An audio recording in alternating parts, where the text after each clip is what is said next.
my legs together a little bit. There you go, Alex. Stop, man. Sorry, I got confused. Oh man, Cause like, wait, what is it called again? Yeah, now I'm gonna put my hand like, around I you just- like this. We're like down one, so we'll just have to share one. No, I didn't know what it was Lazy called. I side. just called a mic. You want my arm around you? At least you do But just how am I gonna drink my wine now? both. You gotta remove two of your ribs. Yeah. Across the entire camera every time. We are live. Thanks everyone for being here. Hello. I'll just go around and introduce everyone real quick, and then I'll hand it off to Lazy. I'm gonna do that while I'm sending these links out. To my left, we have Nick of Interactive. You have a new song out for organs. Yes, and we're working on the demo right now. Hopefully within the next month or so, we should have it out on Bandcamp. So we appreciate you listening to it, all you industrial fans. Also of Interactive, we have Miss Raven Zen over here to the right. To my immediate right, we have Miss Aria Fowler, the great and powerful of the other LA. You have music coming out later in the future at some point, so keep an eye out for that as well. To Nick's left, we have Mr. Lazy Phalanges, the host of this movie podcast, assembling a powerful council this evening. Let's see, and then to Raven's left, we have Mr. Yeah. Yes, the Raven's right. We have the great and powerful Mr. David Penna. That's Knife Back on Instagram, our resident visual artist. And then our other resident visual artist, the man, the myth, the legend, Mr. Evan Carpenter of Behind the Curtain, our other staple podcast. And then to his right, we have the one and only Chancellor Ruster. I can't stop. I want to not look at him and look at him at the same time. Like, you can see the button on the side. I got a pretty decent field of vision. If you're tuning in via audio right now, I made myself a couple of button eyes. So tonight I'm the other Evan. They're awesome. The better Evan. So other Evan, yeah. That's right. Dallas. Good to be Yeah, here. Chances in Catch Fire. Do you have anything you want to plug? Yeah, we actually have a single coming out too, like in, I think the next month. So that's it sounds like really good actually.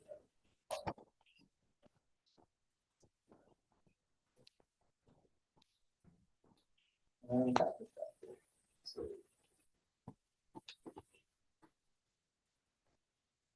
Dude, very awesome. I'm glad you guys got some new music coming out, man. It's gonna be cool.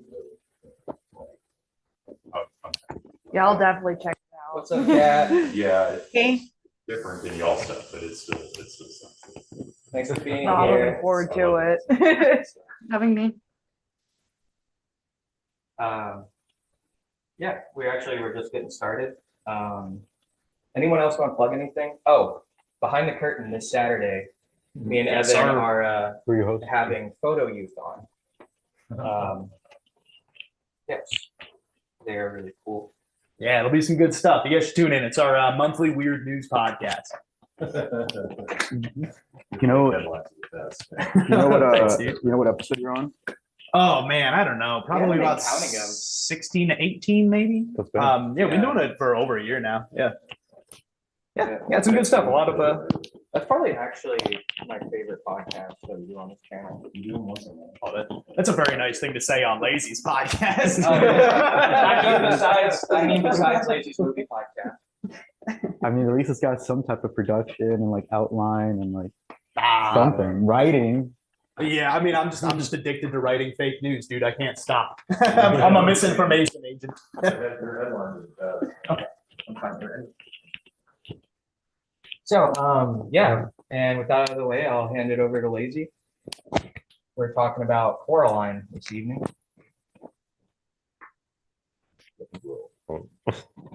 All right. So I did want to start with thank everybody for coming.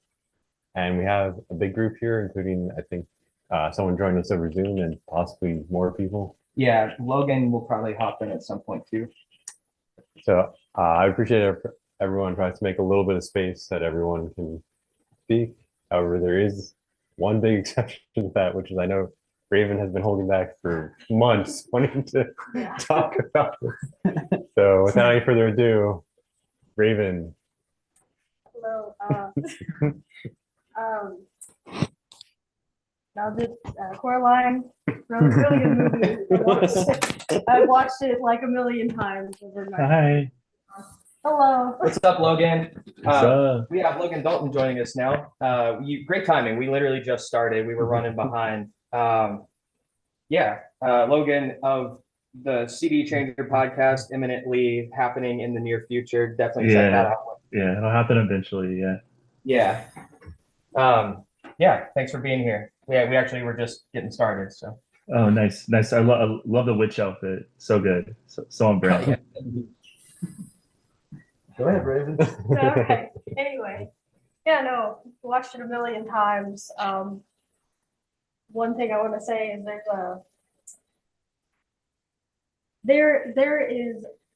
you will find a new detail every single time you watch it. That's something I find really cool. But Raven. yeah, sorry. Raven. So when is the first time you watched this movie? I guess when it came out, that was 2009. Mm-hmm. Yeah, In theaters or? I actually don't remember. Oh. Probably in theaters. I just remember all the other times I watched it Oh yeah. afterwards. Is this a film that you immediately fell in love with and watched over and over, and something that kind of Yes. came back to later? Yeah, no, I immediately fell in love with it. I watched it throughout my childhood. It was like a big part of it. Like I fell asleep to it. It's not something a normal child would fall asleep to, but I'm not a normal child. I wasn't a normal child, so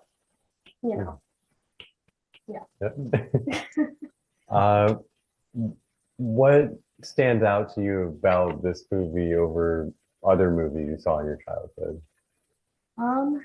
Okay. Well,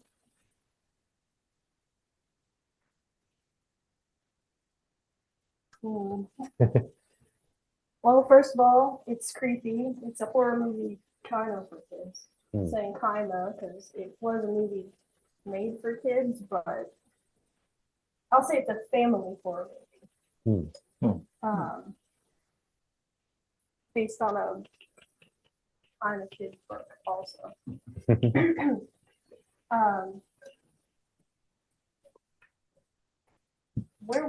I'm sorry, I don't know. Did you see the movie first or did you read the book?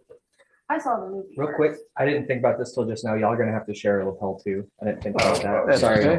Switch it to my right side. I should have just mic'd the room instead of having this mess of wires down here. I just was wondering if you read the book first or saw the movie first. Because when did you read the book? Because you even brought it, right? Yeah. So this is my signed copy of Coraline. Nice. That's incredible. You want to hand that to Chance so the camera can see it? If you want to flip to the Where's it at? The camera's right there. it's like at the All the way at the title, end. wherever that is. No, it's in. Where's the signature? Oh, Oh, there it is. nice. Yeah, and Julie being, I see, you drew a little mouth. That's cool as shit. I'm like, where- oh, Right there's there. the camera. Sorry, I'm like, where is camera? Yeah, that's really cool, man. Yeah. So did you like go to a signing or? My mom actually went to. I gotcha. Oh. Got it when I was little. 'Cause That's she knew I was obsessed with the movie. Mhm. Didn't read the book until I was maybe 12 or 13 years old. Or start reading it. Because I didn't finish it until I was 19. Didn't finish the book till you were 19? Yeah, I had to go back and read it again. Oh, Because I think I just lost interest in reading for a while Yeah. to begin with, but I wanted to read Coraline, Mhm. but I just never finished it. So Have you read any other Neil Gaiman books? No, I am not. Yeah. I think that's a conversation we're gonna This, get on. this at stuff's some great, point. yeah, I don't want to derail that whole thing, so I'm just Yeah. like trying to keep my We're gonna mouth talk shut about the book him, Coraline but in yeah. August. Yeah, Yeah. we'll keep it for that. Oh, okay, Yeah. cool. Okay. So I did want to compare the book and the movie, but I'm not gonna do it too much Yeah. because, I definitely am interested to know like the differences between the two. yeah, I think it's okay to give like a very brief synopsis on the difference. Like, if I remember correctly, you said it's more haunted house kind of feel to it. Yeah, the door is actually like a big door. Like they did half the house, but it's like a. It's behind big a wooden dresser, door, isn't pretty much. Yeah, And like, like in the movie, that big bug dresser that moves in front of the door, like there's an analog of it, like on the other side. Or something like that. And it's, the book itself is really like, when I was reading it, it felt like it was in tones of gray. Like it was wild to see how colorful they made it compared to like my because I read the book like years before me. Kind of black, light purples and oranges in the movie. Well, in the movie, yeah. When I And was in the reading it, I books. remember distinctly having this like pencil shaded kind of like Yeah. mental image. in fact, at the end, it's like everything looks drawn. Yeah. And everything is distorting. And Yeah, it sort of looks like a they pencil sort of did that in the drawing. movie with the white space and kind of like how everything kind of turned black and white as like a construct world or whatever. But yeah, it gives a really strong impression. Yeah. And then the hand is like a whole thing. Like there's like a whole other thing. Kind of Yeah, she has like actual, like, they're creepy hands. They're not like little noodle things. Yeah. in the book. And, No, sorry. no, Hey, continue. if I could just, I forgot to ask this earlier. Logan, Kat, can you hear everyone okay? Yes. Yeah, it's perfect. It's All perfect. right, Yep. anyway, I was gonna say, I think one of the main differences in the book to me is that her friend is not a character. in the Oh book. yeah, that is true. That's the biggest one. So really? Yeah. Yeah. the book feels a lot more Whitey? isolated. Whitey. Why were you born? Why were you Yeah. born? There's no point of view character and like his books, not all his books are like that. Like American Gods isn't like that. Never, they all have like a POV character where it's like you're this, the person who fish out of water. And this one is sort of her. Her reaction to stuff is so like kind of deadpan and like, well, that's kind of weird, but it's not. And she kind of like, she reminds me a lot of Lydia Dietz from Beetlejuice. Yeah, I can see that. Is that That Winona was- Ryder? Yeah, that Yeah. was kind of like the mental image that I had, except for the rain boots. Like in the book, Yeah. it describes her like being fascinated with like the color of the rain boot, the color of the gloves. Like she is like a colorful person, even though She's also like, it feels black and white. in the movie, she is a little girl, but she is a little older. In the book, she's a little girl. Yeah. Okay. She's younger. Yeah. And the way that things are written are like her thoughts as a little girl. Mhm. It's a lot of like, There's stuff about the picture frame and like, yeah, it's really well written. Isn't she on the like the cusp of just being an actual? I don't think so. No, I think teen she's years old? actually. I think she is like an act. Like she might be 10. Okay. Maybe, like so. So she's I'm not not, even. I'm not quite an actual. She's not even like yet, a queen. but- Yeah. She's Gotcha. still a child.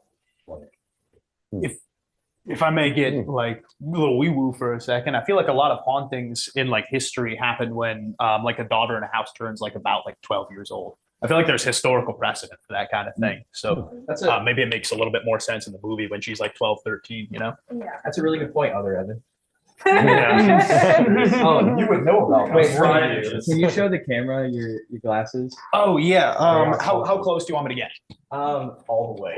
All the way. Yeah. Dude, I'm gonna get in Because there. They're very distinctive. You really- Yeah. I love that Yeah, you good did this, job. and I want everyone Yeah. to see it. Yeah, he made clay So, buttons. Yeah, I'm gonna come in there like.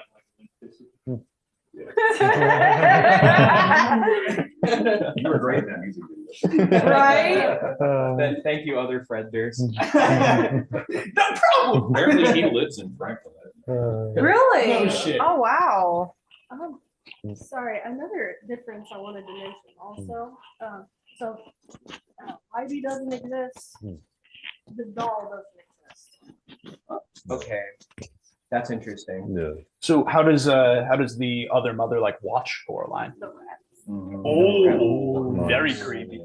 Yeah, I was gonna say, so like one thing in the movie, like you see like the cat kill like the evil mice in kind of like the bad world, but you never really like, there's not like those kind of rats in like the real world. So it makes sense. Was that more of a device in the book? Yes. And the rats are from like, I don't know if they're from our side or that side, but they go back and forth, and like the mice that are in the circus are like good. Like they do try to warn her. And they're different than the rats, like Yes, even in the yes, yeah. The rats are like masquerading as the circus mice. The circus mice are Australian jumping mice or something. You can tell that they have a little tail. Find them in Australia. And there's a Kangaroo couple- rats. There's one also in Like Africa that does the same kind of jumping thing. They kind of they like call like that a jerboa. Yeah. It's a jerboa. Because I kind of remember in the like book. desert mouse in Dune. They Also, do. Well, I was gonna Moe say that to is, keep yeah. on theme. That is what Moy is based off. Is the Is the jumping? desert Yes, mouse. kangaroo mouse. Yeah, because that's a survivor mouse, right? Yeah. It survives in deserts. It drinks Big old dew ears. off of like cactus and whatnot in the morning. Yeah. And so now we always end up on Dune somehow. Like, Yeah. it's unavoidable. Come on, not yet. Yeah, We're almost there. join us again for the Dune Messiah book club later this month. It's coming. No, like, and it's the book was like a real. I think I read the book in like a day, because it's. We're back to Coraline, right? Yeah. I mean, like, I was working at Barnes and Noble when it came out, so I was like 20 or something like that, maybe. And it was, anything that he released at that time, like I would snatch up and it was promoted as a kid's book. Like it was in the kids section. It was his first children's story, as it were. Like the guy that I think Mirror Mask had come out at that point. So like Dave McKean did the artwork for this. He did that movie with them, which is super. Mirror surreal. Mask is awesome. Yeah. I haven't seen that in forever. But that's the same artist in the book. and it's Okay. Neil Gaiman wrote that. And then Okay. I didn't know that. it's all him. So, yeah, he's an amazing writer. Yeah, I'm sure we'll get into the Neil Gaiman stuff here in a I little didn't bit. even really like research the film and how it was made or whatever, but like I love the way that it looks a lot like the James the Giant Peach and the Nightmare Before Christmas. Like, I know it's not stop motion animation, like it's definitely CG. Coraline? Yeah. No, it's stop motion. It's stop motion. Is Yeah, it? it is. Yeah. What is it? It is? The 20th anniversary Oh, or cool. whatever. Okay, yeah. Man, In it looks theaters, and they have the amazing. whole thing where they show them cutting the raincoats, and we can get into that. a little bit later. Okay, yeah. I'll tell you that production company is fantastic. Did you guys see that one Kubo and the Two Strings? Yeah. Yeah. And that was Yes. killer, dude. They got another one coming out, I think this year and next year, man. I'm so Oh, stoked. that's what Did same they do people? Nine, like also? Did you Oh ever see no, Nine? wasn't it? That's a dope movie. Nine That's good is call, but it's awesome. not I one love they the did. soundtrack. Yeah. That one's really good. Coheed and Cambria. I like them to do something earl stuff. Sorry, emos. They're gonna shoot me for that. But Leica as a studio, I love them because I don't feel like they're in it for the money, because they don't release very many movies, Mhm. because they're sitting there Yeah. meticulously doing all of this It's a lot artwork of and all work. The these. score was Yeah. amazing. Yeah. And it looked flawless. Like, I guess, like, there were parts where now I think about it, it's like, yeah, okay, I guess that's a novel, but it looked so flawless. It's like in your head, it's not really. It is hard to wrap your head around that all of that is stop motion. Yeah. That's such an immense amount of effort and time and work. The most potential CG they did was smoothing out the lines where the face plates come off. Yeah, yeah. Yeah, but Right. they didn't do it for Mr. B. Hmm, He yeah. still has the lines. Yeah, but he's supposed to look all old and Old weird and weird anyway. and Yeah. I totally didn't realize that was. If I can, What's his face? throw in, Okay. this is back in like Facebook days, but I do remember Winston the art director or the choreographer, I don't know what. Ian McShane. Yeah, he had an actual like 20-30 second skit where it's actually him going like this with Coraline out in front of the house, Mhm. and he's actually standing there with her, and she's a tiny little doll, and they have this cute little back and forth where he tries to move her, and her hands go like try to push him away. They did that for the promotion of it, and only a handful of people have ever seen that. I can't even find it really anymore. It's like rough cuts, like a save file of a save file kind of thing. The clean ones anymore Yeah, are they're basically gone. impossible. Yeah. I I think that haven't was. seen it in forever. I totally forgot Keith David was a cat. Like, I mean, Yeah. He killed it. He was incredible. He's always great. And the cat is a big, like, the cat, anything that Whitey does in the movie, basically the cat does Okay. in the book, Yeah. essentially. Like, they gave a lot of the cat parts to kind of, because the cat's constantly going back and forth with her through the door. Like, it's on both sides. It gives her all the exposition. Y'all think Whitey's there in the movie as like the POV character? Like Partially, kinda but like I think partially because they needed to explain the grandmother thing, and they needed somebody to literally say, like, there's a reason that she doesn't let me go in this house. it's Kids a aren't way to supposed like be in this explain house. things and progress the story. Yeah. Because in the Also- book, like, it kind of says that it's like the old ladies and Mr. What's his face, like, they're old and they lived there for a long, long time, right? And so it's like nobody else has lived in that middle space for a really long time. They also didn't want the oppressive loneliness of just a little girl that isolated. He provides some comedy relief. Also, we talked about it just then. He's in horse A mover. lot of it. Yeah, he allows the story to move on in some ways, but he also just fills up extra time too. Yeah, I think filming this movie can take weeks to do 30 seconds of a movie, and they needed to, like, we were running out of ideas. That's Like, another good point too, that he provides sort of a break from just how dark. Absolutely. Yeah. And you suspect him at first. Like, I remember the first time I saw it, I was like, what is up with this guy? You know, Okay. and then he's on the other side and he's got this, then it's like his clone is like, you know, being manipulated too, and she sews his mouth shut. Yeah. I feel like also Wybie's just inherent weirdness is kind of what you get out in like remote little small town Yeah. places like Right. that. you Yeah. know? There's nothing to do. You know what I mean? Yeah, he's just some freaky little kid with a dirt bike who hunts snails and Yeah. shit, you know? Yeah. Like, there's Yeah. probably a million Wybies across the rural US. Right. Yeah. he'd be a metal guitarist like 20 years later. He would be. Yeah. Easily. Yeah, dude, his name is Why Are You Bored? That's like Why are ultimate you born metal. That's, Hey, that's dark. Like, I mean, there's a lot of weirdness, but that's one where it's like, yeah, they invented that character and they named him that. Somebody had issues with their parents. Yeah. Well, you never hear about his parents. No, you it's only his hear about grandmother. the grandmother. For all we know, the grandmother could have raised him, and that actually might be closer to the truth than his name just being Wybie. Wyborn is I- kind of a stupid name in my I opinion. took that as like, why were you born? Because now you're literally a child and you gotta live, like, potentially they were living in the house. Yeah. You're gonna live in this house where there's this other world where this Huh. thing is going to like snatch you up. Why were you born? I never thought about that. Like, I don't want to bring a child into this world. Maybe. I kind of, yeah. Hey, people remotely, what do you guys think about Wybie? I think he's kind of an annoying character, but I do have to but his introduction scene is really funny and, like, I don't know, kind of sets the quirky tone of the book. And yeah, she does need someone to bounce off of, especially in those early scenes. I really like Dakota Fanning's, like, Midwest vibes in this book a lot. It kind of makes it a little more down to earth and doing like a New England goth kind of situation. I think this book was actually, so Neil Gaiman actually lived in a big house in, like, Minnesota when the book came out. So I think it's kind of based off his, like, young daughter's kind of experience in that big house. And yeah. Yeah, The- there's actually Coraline actually was in explanation. Oregon. She was from Michigan, but the house is actually in, or I think, I forgot the town name, but it's actually set in Oregon. That's why it rains so much. Okay. Yeah. Yeah. Yeah. And now that you mention it, Logan, the dad in Coraline kind of looks like Neil Gaiman. Oh, total self-insert, like, big time.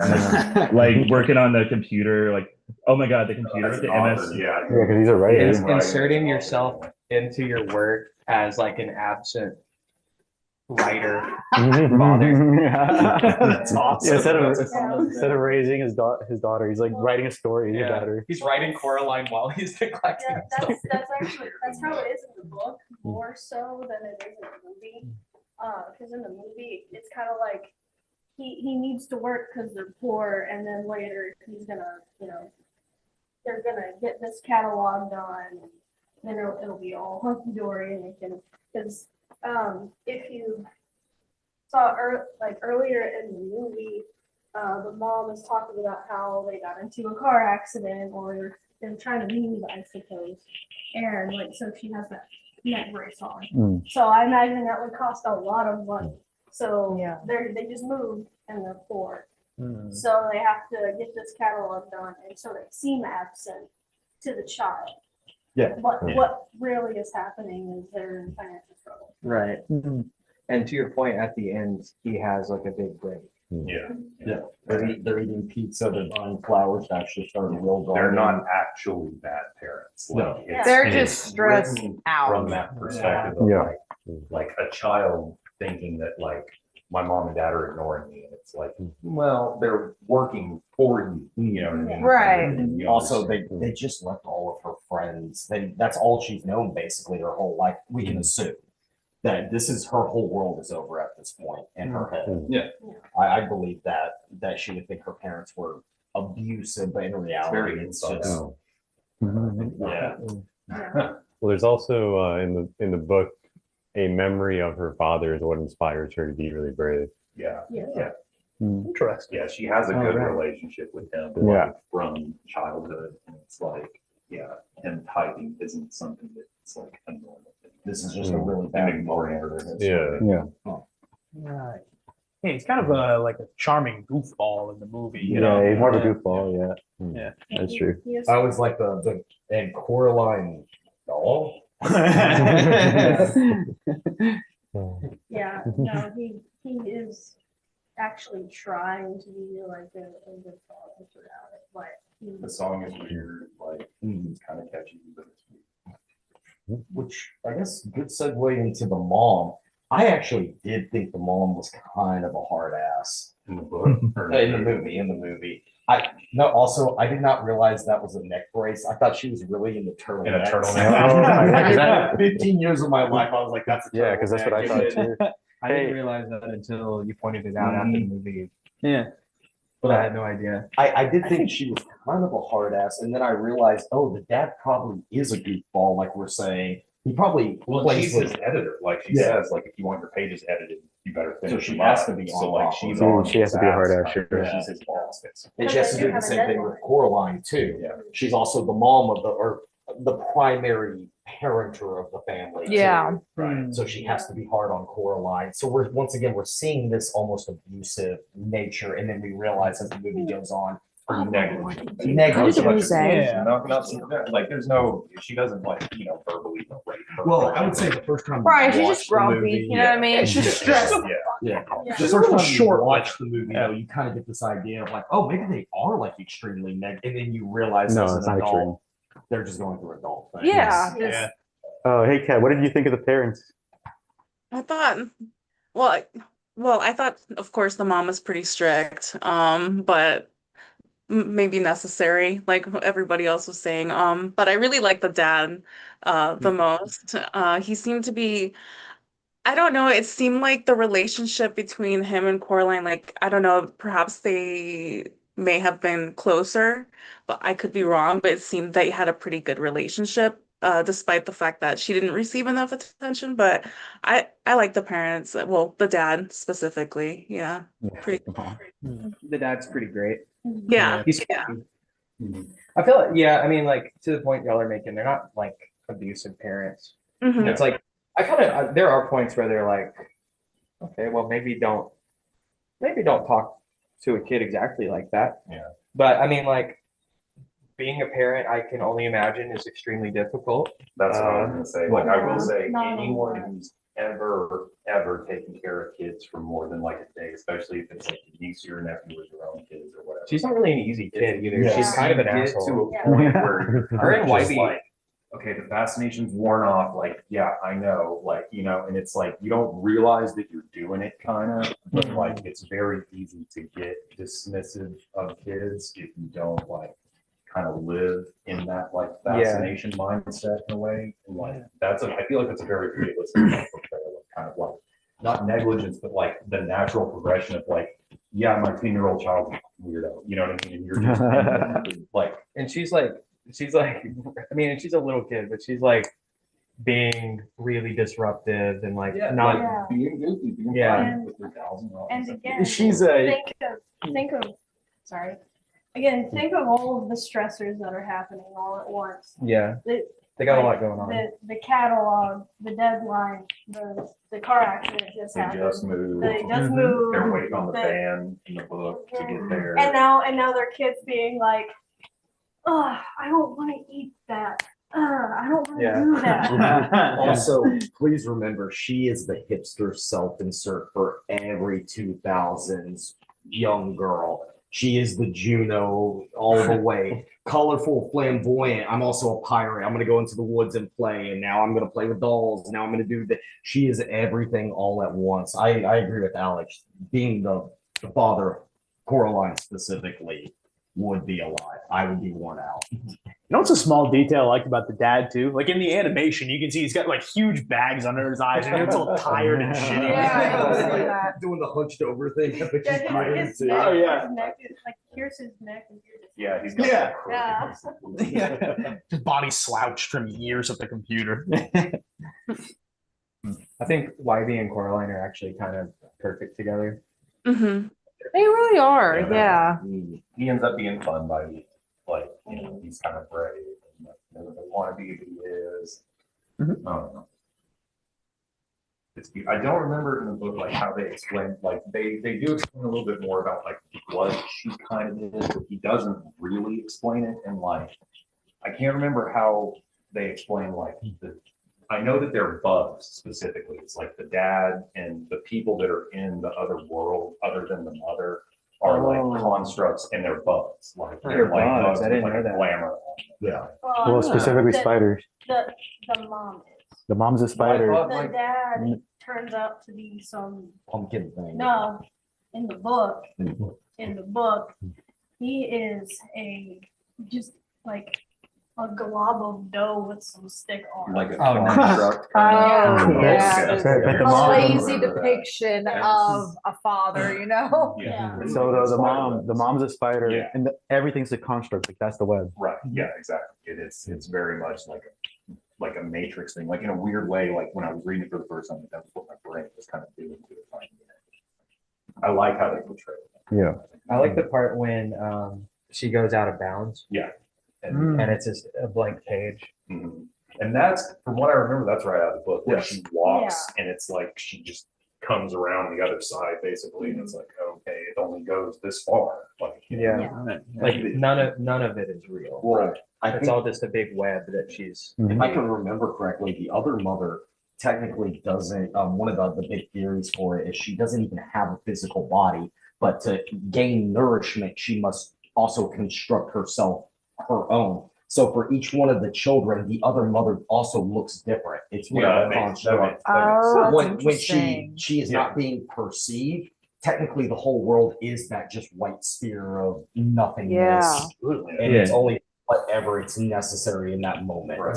It's kind of a Takes it out of creepy. their psyche. Kind of like Yeah. a Pennywise thing. Yeah, very much Yeah. some psycho vampire thing. Sorry. Talking about the mother and the world and everything. Not only, they don't really portray it as this in the movie. They do kind of portray the portal kind of breathing life Yeah. kind of thing. Hmm. But in compare it to the book, the hallway she walks down in the book is more of like a mountain. Yeah. Like it's like fleshy in Like there. so it's at the end, it's dark, and she like goes to touch the wall, and it's like she just stuck her hand into someone's mouth. It's almost like the mouth of the other Esophagus. mother is literally like sucked up against the other Oh, side. like she is the other world. That's what Like she is exactly. Yeah. Yeah. Exactly. She, Like, there is no actual because she mother. is hunger, like the way that it kind of describes it, is like she has that insatiable thing. It is very much like a. Before we That's- started filming, we were talking about it's very much like it's like a classic deal with the devil. Yeah. Like she's it's like you have all these all this delicious food, but it like turns to ash in your mouth. It's empty Well, I mean, it's promises. Angela and Brother. It's not And real. now it's like- Yeah. Yeah. Like he takes so much from so many different like kind of old fairy tale sources. Like there's a reason that these are still the stories that we're telling, because like there's a point to that goes way beyond. And there's a reality to kind of like the witches and the spirits and whatever. It is very archetypal Yeah. and very deep. Well, for kids, I mean, Yeah. what should a kid fear but like, You know, Fear itself. ironically, well, these like psychic devils that are trying to like yeah. consume them. Yeah. Ironically, it reminds me of the other animated film that we did, Rango, Yeah. which is like surface level, like just like a kid's movie, but it's like, no, there's like a lot going on here. Nah, dude, Rango is a hero's journey, brother. You guys should go back and listen to that episode. Yeah, go Yeah. go watch our Rango episode we did a few months ago. This is like the classic, you know, guy in a van who says, "Hey, I have cool Legos in my van." Yeah. I have cool Rango pot shots. Show me. Show me. So speaking of deals with the devil, for the people over on our video call over here, I do like the idea that you have to sign away your soul by putting buttons in your eyes. Do either of you have any opinions? On the buttons, or the idea of selling It's a it. straight up deal with the devil. Trading your eyes. Trading your eyes is an interesting concept. Yeah. It is. Trading your ability of sight is kind of like, Right. that's pretty deep. Like it's the blinders thing. So like that's an aspect to it. Is, you know, you're willfully like putting on the blinders kind of. Yeah. I feel like it's very interesting, you know, when it comes to the music industry too, like selling your soul to the devil, Oh, like yeah. just like Yeah. selling your soul and just like you see these kids, you think they're gonna have everything they want, you think they're gonna have love and all this, but in the end, the mother just eats their bodies and they're just like sold what they used to be. So I just feel like And she starts out with like little things. She starts out with just like the house is Temptations. nice and well lit, and then she makes good food, and then she Exactly. like entertains her, and then she has the garden, and then here's the buttons. And then you It's see gradual. Like if you want to stay here forever, just look how amazing it is. And that's I how only they test have you. one They test you thing, by exactly. One thing that Yeah. you have to do, just sew buttons into your eye. It won't hurt. I promise. That's a very common theme with any type of demonology, though. You cannot be lied to by demons when it comes to the contract of what you have to do. They actually, I mean, this goes back to the 1600s when the first books were written on demonology and hard text like that. They will always say the demon will lie to you about anything except for the finalities of the contract.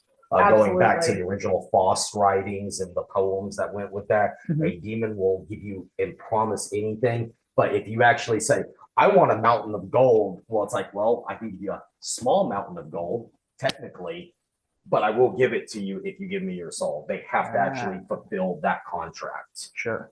So, yes, she will stay there forever and she'll be happy for a time, is basically what the other mother Those is three promising. ghosts gluttony, are all basically. She'll be, button babies. she'll Yeah, like be there. eventually, Button babies. eventually she Yeah. sucks them dry. She will be there for the rest of her life, Mhm. which could be very short because she's gonna get Oh. her life is gonna Good be point. here. So something that a lot of people don't pick up on is what actually happens is the other mother grows bored. And because she kind of stops caring about the world, the ghosts are still living and then they die, which leaves them with nothing. Everything is slowly taken away from them. And they're left in this kind of abstract state of I nothingness. thought she was feeding off of it. Well, she is, but the thing is, if you notice when she throws Coraline into the mirror, she can keep Coraline alive for decades until she decides, I'm going insane. I got to get out of here. I'm going to sew the buttons in my eyes. She can generate food, water, entertainment to stop Coraline from killing herself or dying. But eventually Coraline would break down and sew the buttons in her eyes. It's like given enough time. Yep. And then the moment she does, she'll play mother for a little bit and then she'll just grow bored and kind of deconstruct the world, at which point Coraline would die then. Yeah. And everything's kind of taken from her. Because it feels like she's feeding on her no matter what, but she wants her to be happy. She wants like the more that Coraline's enjoying like that world, like the better the energy food is, like yeah. the psychic vampirism like kind of thing. so it seems like if she You wants. just hit the but nail on then the head. She does get to the point. Well, You know that's what, fuck this. the She's psychic like, I want vampirism. to do it this way, Yeah. but Exact,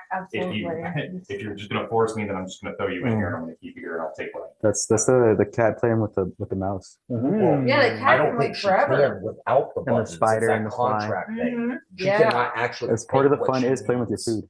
Unless the contract is. But there's a funny Sorry. line. I don't remember if it's on the movie, but it's in the book. There's a line where the cat tells Coraline that some people see cats playing with their food as like a mercy to the thing itself because it gives them the chance to escape.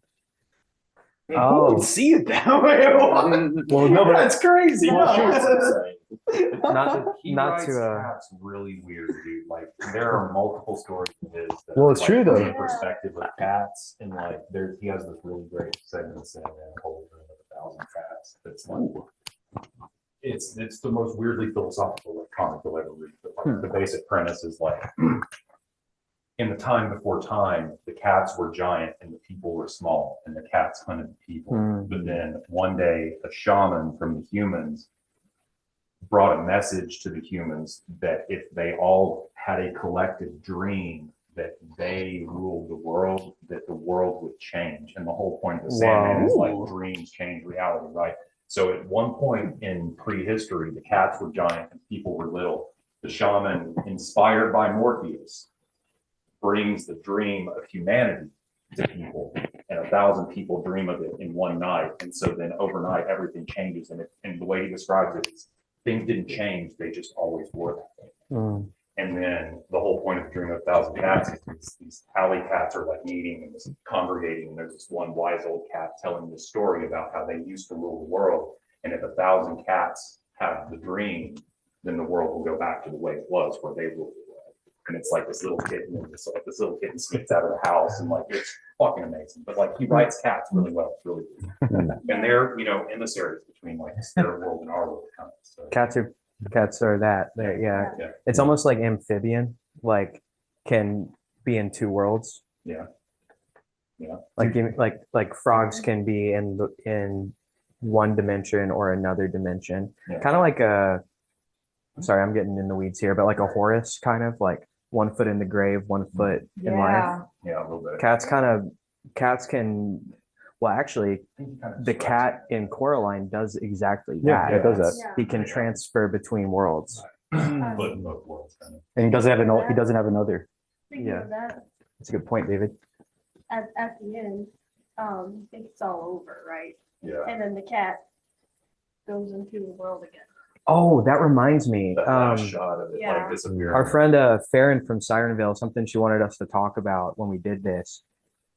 Did Coraline escape? Because I didn't think about that, but she pointed out that and wanted to get everyone's opinion on this. There's a theory apparently that Coraline didn't get out. Yeah. I don't really understand this idea too well, but what do y'all think about that? I have heard that theory, and I would say I'm mixed on it, but I'm leaning towards it. And the reason is, now this is Coraline's perfect world.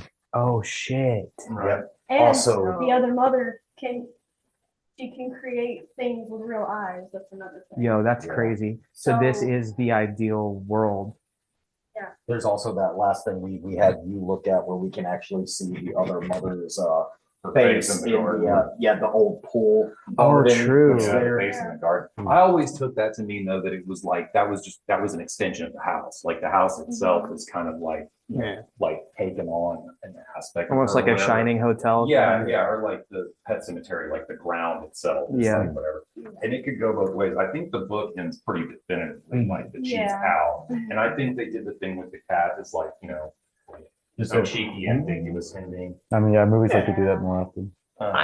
I don't like this theory at all. I think That she doesn't escape. yeah. I think this is one of those like, ooh, it was all in his head. He's in a mental hospital. Yeah. It's one of these edgy internet theories trying to take the joy out of a good I ending. agree with I don't that. like it one bit.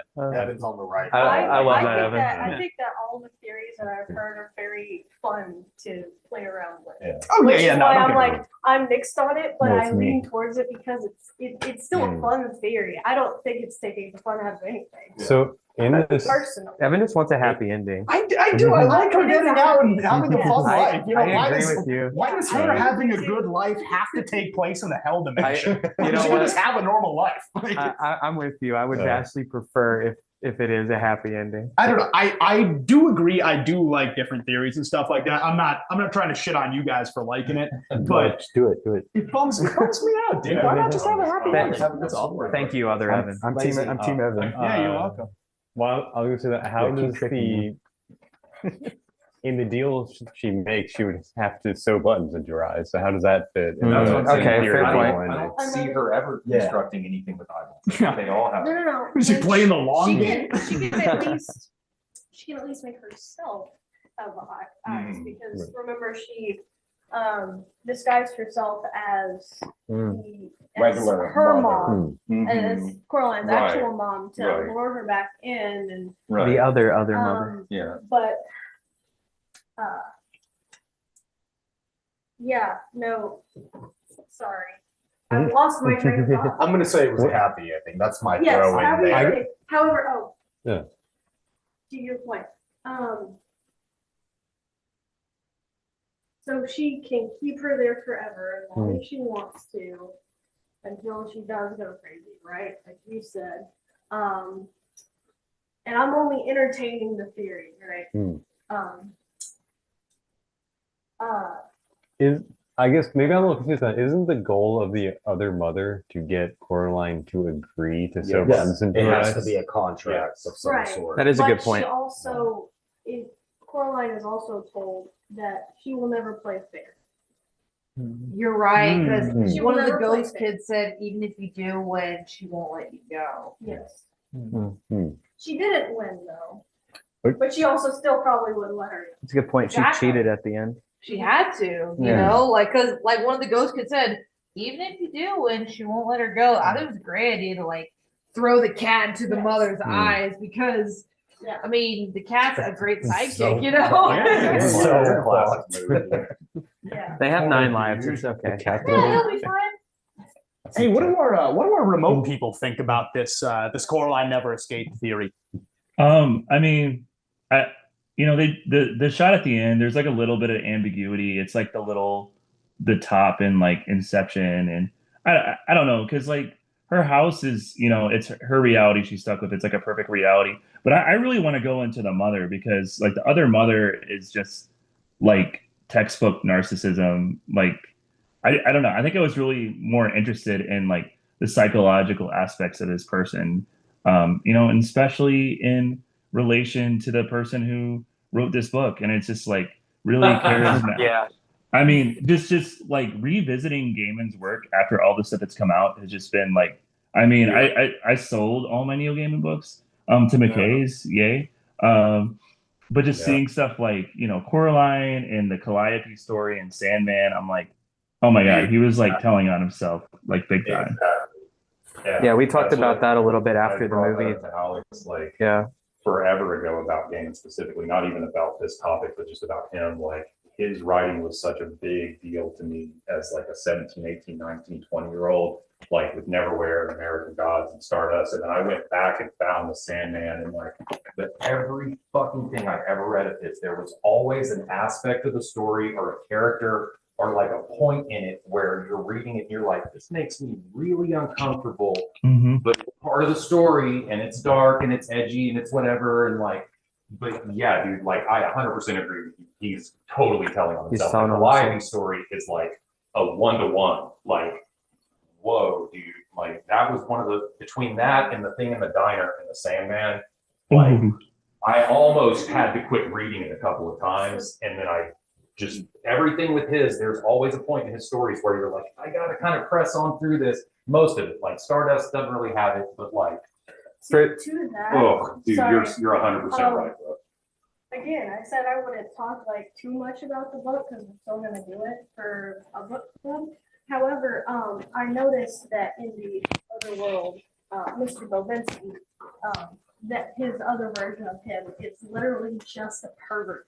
Yeah, yeah. trying to lure her into his bedroom. Yikes. Wait, in the book it's like Yeah, that? and Ew. he's got these the rats all over him. Oh wow. The rats. He's just sitting Oh my on the God. bed with a TV next to him, and he's like, "Come in here, come Yeah. on, we can stay here forever." And Oh my Yeah. god. I'm kind of glad they changed that for the movie. yeah, For anyone who may not know, I guess Chance or Logan, you want to kind of give like the briefest of like what the controversy is?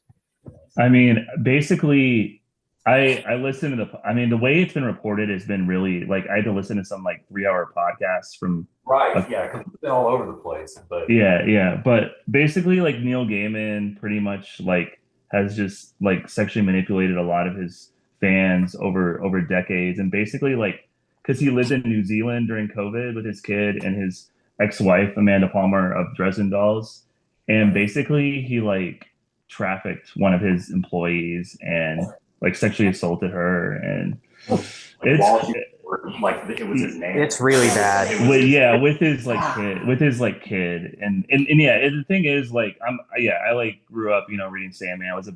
He was my guy. I mean, I met him at a library event back in the day, so it was really hard. Like, it was probably the hardest like public figure cancellation for me. Like, Yeah. at the Yeah, time. 100% for me, because it's sort of like at first I was kind of like, okay, yeah, and then it's like the more like as the kind of years went by, and I would go back and look at it from like it was right around kind of like after COVID when I started hearing about it, and then it was like, oh crap, this is definitely a thing that happened, I think also whenever there's like a high profile cancellation of like a mega celebrity like that, it's kind of like, okay, like what really happened? And the more I've like looked into it, it's like, no, this one's like really not good. Yeah, it's really bad. Yeah, It's like and really yeah, not good. yeah, and there's He's like a celebrity screenshots. as an artist, like Yeah. like you're saying, like as an artist, his words, his prose, like his stories meant a lot to me, like had a lot to do with my like sort of personal identity in a lot of ways, like in my late teens and like early 20s. And yeah, this one actually hurt, like, because it made me literally like look at myself and kind of go, is there something wrong with me? The other one that Like, sucks for me is Amanda Palmer. Yeah. Like I love Amanda Palmer, Yeah. and it's like she's like pretty complicit, Mhm. and like that also fucking sucks. Yeah, it does. It's crazy because Dresden Dolls is playing a show in Nashville like earlier that year, and she was singing very personal songs about like her relationship with Neil Gaiman in New Zealand, and then like it comes out, and I'm like, oh my god, like it was like just setting it all up. It was like, wow. Yeah. He's a crook for sure.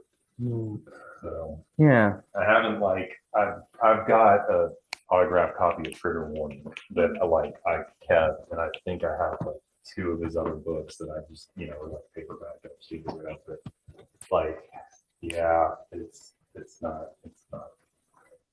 We'll I don't probably think I'll still ever, do. like, I go back and reread Watchmen like every year or 2 years or whatever. Like I'll never go back and read the same thing again. Like ever.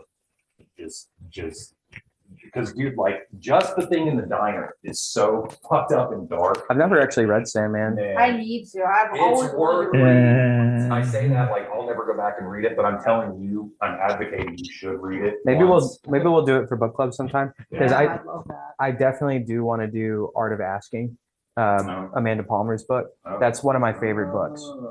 Oh, Which is like, I think there's something to be said about like,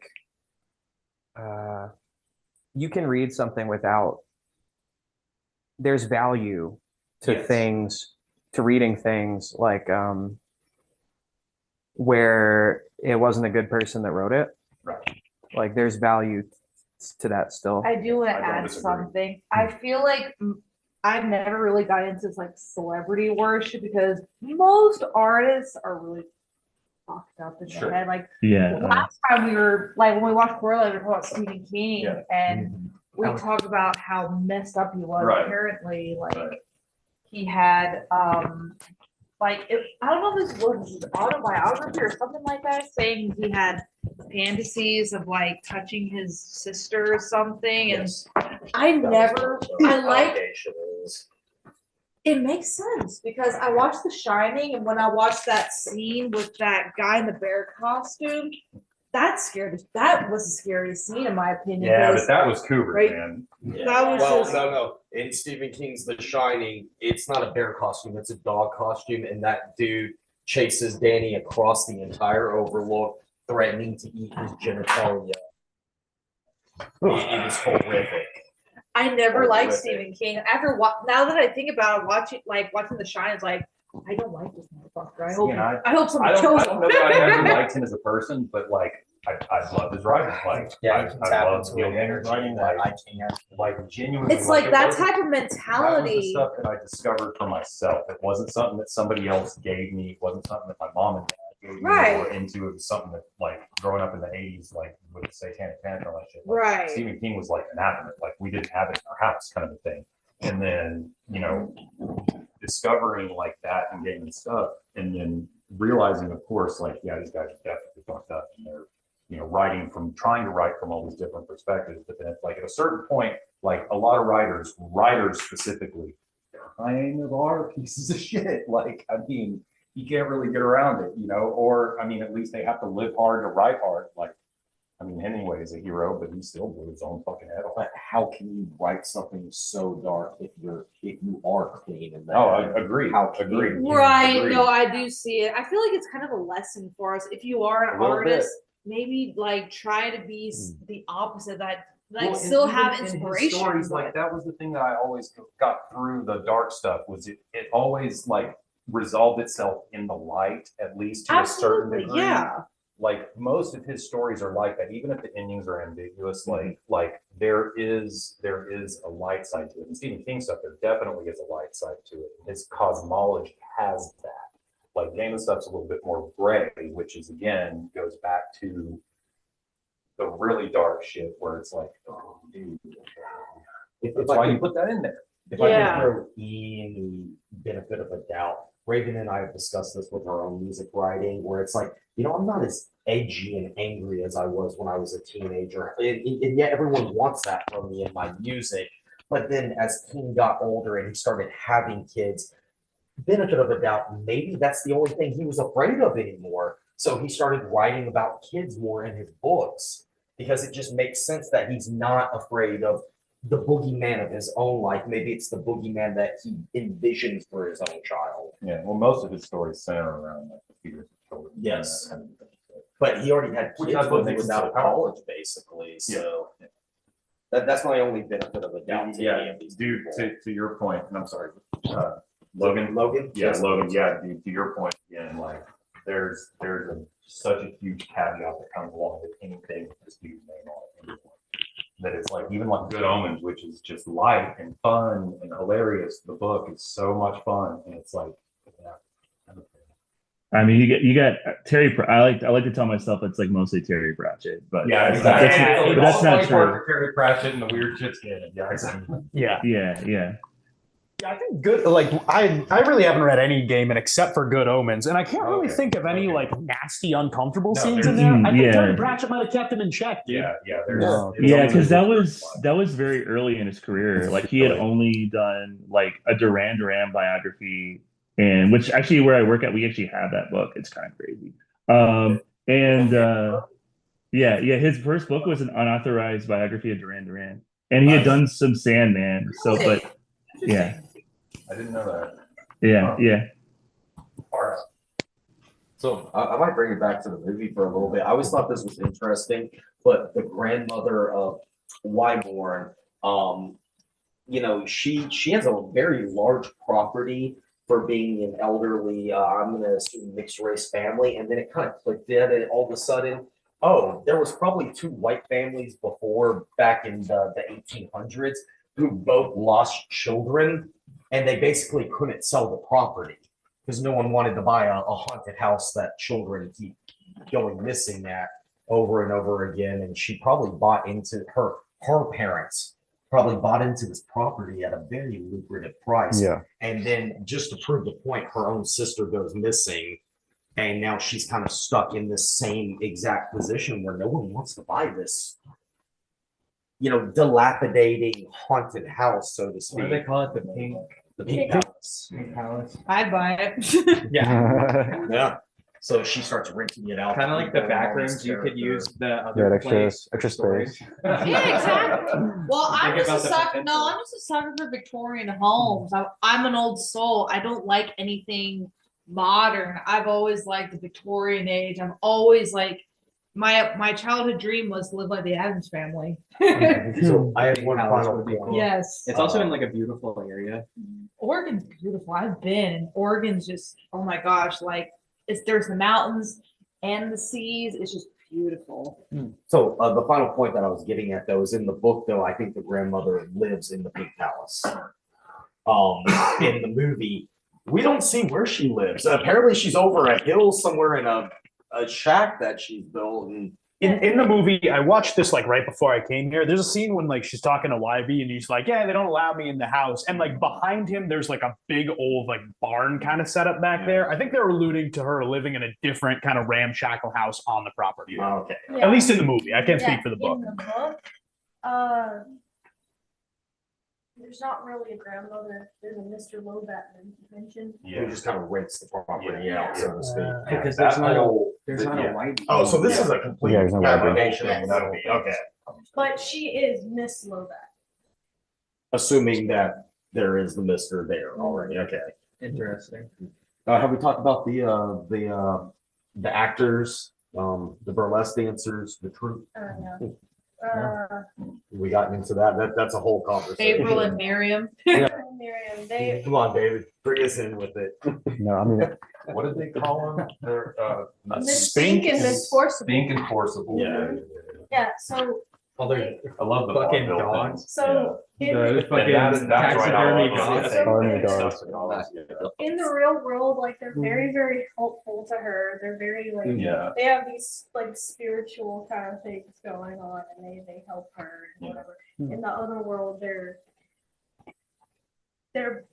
burlesque dancers again. yeah.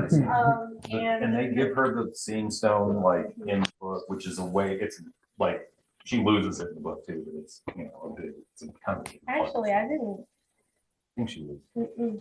Does she I not? don't think she lost it at all. They gave it to her way earlier on. Yeah, that's what, she has it through like the whole book. and I still think she loses. But yeah, they're, I love that old vibe. Yeah. Yeah, we were talking about the Really cool to Shakespearean. see.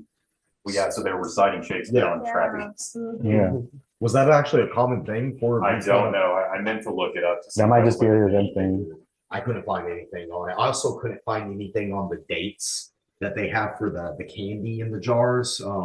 There was like 1921, 1940 something. Oh, et they cetera, meant et cetera. something. Yeah, I looked them up and it's like, there was like 1,000 things It happening. could be. that Yeah. That's a year whole that ass could've year, been. dude. That's Yeah. because of anything. Wait, did Well, the, I was hoping to find a trend, Mm. like Aleister Crowley, for instance, because they kind of were in the, we're gonna get pseudo spiritual and weird. That they seem like they're that Yeah, they age seem that like they that could kind have fallen for someone's Yeah. BS at the time period. Nope, nothing alludes to any dates that it's like the next year or the year before had just as much crap. yeah, let me ask something. So you're referring to dates on this jar. Is that I kind of missed that in the movie. Are there dates printed on the side of the jar? There or something? are, yeah. The little Yeah. taffy jars, they open up a little box, I believe, or it's on a shelf of some Uh-huh. sort, and there are like 1921, 23. And like candy for and that then- time period. Yeah. They have like specific pieces. I noticed Yeah. that I think those years are linked to like the children's the souls that of the children that she took previously. Oh my gosh, that makes so much sense now. Yeah. Like, and then you're because you're looking for something out of universe. and Yeah, it could be it in could universe. be in Maybe. universe. Yeah. That is a Maybe. loss. Because it seems like they're aware of it. That this Yeah, is I mean, they know the happening. kids are literally going missing in those years. They would know that. To counter that, weren't the jars like 19 something? Yeah. And there The was one a girl was child, missing in the like 1800s. the 1800s. I do like the enthusiasm. Yeah. That was at least a good reach out. Yes. I'm thinking maybe it alludes to Well, spectacular shows that they once did. Cause Because when they first walk in there, they have like them at the Caesar And there's posters Yeah, of yeah, them. I mean, it could be just. It could just be that simple too. Yeah, yeah. It's like very like old school classic showgirl, like 1920s prohibition kind of little like post vaudeville vibes. And that's I don't know, that was fun. It was like a nice little twist, a nice little homage that kept things light between all the darkness. Just like Raven, Kat also really loves this movie and has watched it like multiple times. So she's probably like second place in comparison to you. But why do you love it, Kat? I love it because I like the whole like aesthetics of the animation and like the storyline and just like how like I don't know, it's just like different like how Coraline travels through different portals and how like she's resisting temptation, like even in the beginning she's just like, oh, this is all nice, but like she's still like hesitant, like a little like still skeptical, and she's just like, well, I gotta go now. And I don't know, I just like her character and how like she may be a little neglected by her parents, but she's not completely miserable. Like she doesn't want to leave her actual parents, but she's still like indulging a little bit, like, but she's not fully giving herself in to the other mother. So yeah. Her skepticism saves her in the end. Yeah. Writes Yeah. really good characters. Like she's great. Dor and Neverwhere is really good. The Star and Stardust is great. I don't know as a female how you feel about them. It feels like he writes good. He writes interesting female characters. So. Yeah, because going back to what you just said, Kat, it seems like, I mean, obviously all the other kids failed. Like they didn't. She's the only one that succeeded. Right. So I imagine that maybe a lot of them just failed day one. Like they're told, hey, do you just want to They sleep seem here? to be a lot younger. Yeah. Also, what I mean? Yeah, they please do. remember the 1800s. Starvation was a very real thing in the middle of the Midwest. Well, because how far back did it go? No, like the kids were. It was like maybe. Because I'm assuming they're all over the place. Even Yeah. assuming it is the 1900s, please remember the Great Depression happened in the early 1900s. One of those kids was the grandmother's sister. That's how she recognized. That was the last one. Yeah. I mean, yeah. That still would have been like in the 1900s. It could also have been like many, like a few generations in between, like anybody having kids in that house. Yeah. Or maybe like World War II, because there was kind of a famine because most people were growing victory gardens for the military, so children weren't really eating. So that's why she had the 1941 cancer. Yeah, exactly. If everyone can empathize with the idea of eating, like 18-day-old bread, and then this lady's like, I'm gonna give you pudding and chicken every night. I think a lot of them would actually do the button eyes thing. They would fold. Fucking bleak. It's like It It's is. like it's even worse than what Coraline went through because of the time period. Right. Yeah. Right. The temptation was so The much more. temptation's more Oh, present. but Yep. maybe that's why she had the ability to fight it, because she didn't. I She would- wasn't actually in. Someone said one. Hansel and Gretel earlier. That's That's spot on. Yeah. That is very, whoever said that, yeah, oh my gosh, you're totally right. Yeah. In fact, she even recognizes it with her own father's cooking. Yes, she doesn't like her father's cooking, but she is not a starving Depression era, World War II, 1800s Right. Mhm. child who has Different kind of struggle. doing Yeah. also backbreaking. He's into labor, health too. food Exactly. in the book, isn't he? Like that's what she doesn't like. Is he's like Well, No. It's actually Yeah. not. In the book, he's actually a good cook. That's what I. Okay. It's Yeah, just, he's his, like his doing- flavor, his food has way too much. Yeah. I'm assuming it's too much flavor and stuff for the Is that- kid. Yeah, Okay. she talks about Okay. how she doesn't like recipes, like she's trying to do like very fancy cooking and Uh-huh. stuff like that. But she's a little Oh, kid. and that's why she She- just wants the mashed She has a potatoes and the simple chicken. palate. Yeah, Yeah. she's a Yeah. kid. Yeah, well, Yeah. in the book, she actually like, Yeah. no, I don't like Chicken recipes, nuggets. and she goes into the Nah. freezer and gets some like fries and some. Yeah. And then the She thing, eats her dino chicken. No, nuggets. yeah. and no, the thing in the Those are book, good. in the book, the mom is completely different. The mom just cooks like canned chicken and like the plainest, worst, Yeah, terrible she food. doesn't cook. Yeah. While the dad overdoes it, and she just wants something like in between. It's like a Yeah. Goldilocks Okay. thing. Ironically, she doesn't. She wants the nuggies, man. Nuggies and gravy. Like, we're good. Chicken and flies. My little nephew used to say. Nice. Mhm. Chicken and flies. Some little kids just don't appreciate good cooking. That's all. If I remember right in the book, she also describes it in a way where when she sees him cooking, she decides to not even try it. Yeah, she doesn't even try it. She assumes it's bad. She is kind of more shitty in the book Uh, at first. Like Yeah. from what I remember too, like I do remember kind of like I think he writes her intentionally to where you kind of don't really sympathize with her. at Things that first, parents would find annoying. especially in the book. Like, yeah. Yeah, and actually the mom is a lot more sweet, and the dad is a little more the one that's like dismissive, like go do something. I need to work. Well, they But do this commonly in animated TV shows also. They put in jokes that are supposed to be for the parents. So that could be a really fun way for a parent to read this to their child and actually be like, "You do that stuff too. Like you were so annoying. Now let's get into it and see what's gonna happen here." It helps the parent engage with something that might be boring to them. So I think that's interesting. So, you guys keep bringing up Neil Gaiman. Do we know how much involvement he had with the movie? He helped to write the script, if I remember correctly, and that's it. But he was only like a side writer for it. They still had their own people. Yeah, it's not like he wrote the script. Like, they have a script for it. Yeah. Okay. But it's also He pretty became like way more involved with this stuff later, and then like right when his shit was really about to take off, like it all kind of started to come out, and it was like, and now it's done, and we're only doing 2 seasons of Sandman. Okay. I was Good on admittedly this. skeptical of it when I first heard it, and then the more I looked, just because he was so high profile I know. and at the peak of his career, it's like sometimes when that happens, it's kind of like, but then it's like, no, this is bad. Yeah. This is pretty bad. Yeah. But even the first time, like I heard it, like to Logan's point, man, immediately there was this part of my brain that was like, oh, like that could really be a thing based on shit that he has literally written down about what clearly, whether you want to call that a fantasy or not, you thought it up. Like, so that's definitely like, there's something there that it's like, I don't know, dude, the Calliope thing is so bad. It's it's so so fucked fucking up. bad. Yeah, that, like, yeah. I can't believe they made a fucking episode about it. Like, I was shocked that they filmed that and put it in the Sandman. It's like an hour-long episode, and it's really good, but it's fucked up, man. And it's a huge crux of the story. Like, it's very important. I've never Same. read or seen it. Yeah, it's gnarly. It's pretty gnarly. Because she's a muse. Calliope is a Greek muse, like literally a Greek muse. Okay.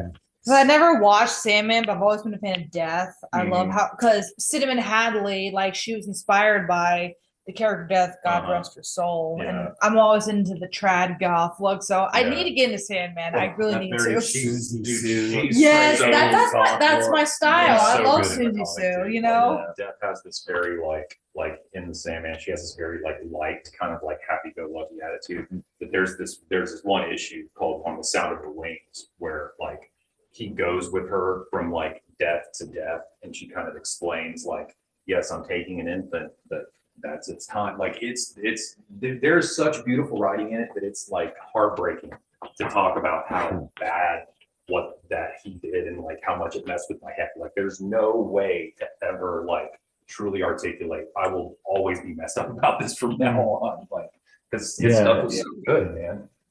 Yeah, and the Death miniseries were so good. Like there's the High Cost of Living, and she's just living as a mortal, and it's so good. And that was like honestly the hardest one for me to sell. Like was I had those in the single issues, and it was just so much. Yeah. But a lot of it, like I've read a lot because Cinnamon, the original artist of Sandman, Mike Dringenberg, was actually like really good friends with Cinnamon Hadley and like the Colorado goth scene. So like I feel like there's a lot of him in there too. I mean, as well. Yeah. And that's the thing about Sandman too, is like you can like, yeah, he wrote it, but he didn't draw it. Like he So there's so many great artists working on it. You know, R.I.P. Sam Keith. I mean, P. Craig Russell did the Ramadan issue. That was so good. And, that was really good. We've talked a lot about the story, but we haven't really talked too much about just how beautiful of a movie it is. The amount of the soundtrack, Coraline. Yeah, the score is great. Incredible. I wanted to talk about the color palette if we could. Yeah. I think that this movie has an absurd amount of blues, yellows, all the high contrast colors. Primary colors. There is also a ton of ethereal purple throughout this entire movie. There are purples and pinks everywhere. It is just a beautifully drawn, well, I mean, animated, Sculpted. yeah, painted. What was your guys' favorite scene like visually? And let's start with the people over Zoom. Ever seen? Yeah, favorite scene like visually. What stood out to you the most? I like the garden scene when like the other father is like when the other mother's like, oh, go get your father dear dinner to tell him dinner's ready, and then she goes out into the garden and he just shows her around. He's like, it's your garden, Coraline, it's our garden. And I just really like the whole display of the lights and the critters and everything with the whole like garden is really pretty. I thought it was a really pretty scene. I really like the first time she like eats in the other world, and just how I mean I'm a big Ghibli guy. I love shoot, just like the food looks so good, especially compared to just the disgusting stuff that are left of salsa wraps or whatever. Like it's just so delightful, and like finally some good fucking food. Salsa wraps. I gagged when she said that. I was like, Dude, that like milkshake chandelier they have. in Mango there. milkshake. Oh, it's so cool. Yeah. I was gonna say Coraline's bedroom on the first night when it transitions to a regular bedroom. I could easily see any young person who was a colorful artistic person wanting that exact room.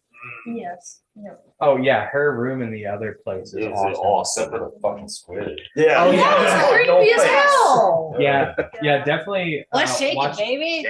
Hey, what's going All on? right. the squid, the like predatory me out. squid. She's got not good. That was in place of the predatory Mr. B.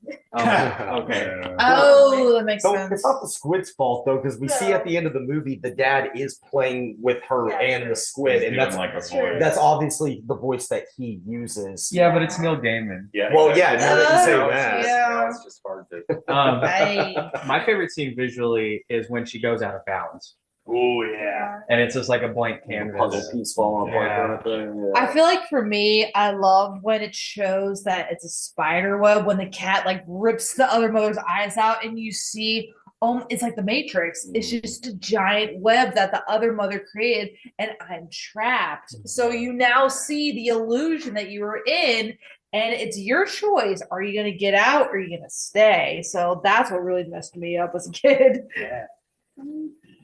I kind of really liked the scene where the ghosts are freed, where she's having the dream, and I was kind of confused as to why it was Starry Night, but it is Yeah, Starry Vincent Night, Van Gogh. and it's very I forgot Pretty. about that.